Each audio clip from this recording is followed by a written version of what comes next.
1890 ஒரு இளம் பெண்ணின் கால் தடம் தமிழ் மண்ணில். தந்தையார் ஒரு மருத்துவர், அதனால் அவரையும் மருத்துவராகவே நினைத்தது பாமர மனம். ஒரு இரவு கதவு தட்டப்பட்டது.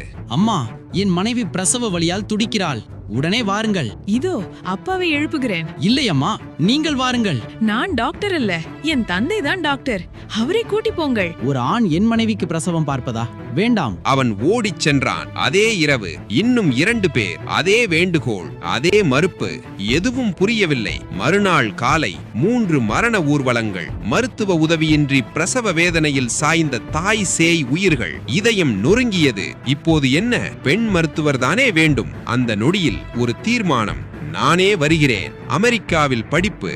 விதைக்கப்பட்டது சிறிய மருத்துவ சேவை வேலூரில். விருட்சமானது அது உலகமறியும் பெரிய மருத்துவமனையாய். CMC hospital Vellore. அந்த தேவதையின் பெயர் ஐடா.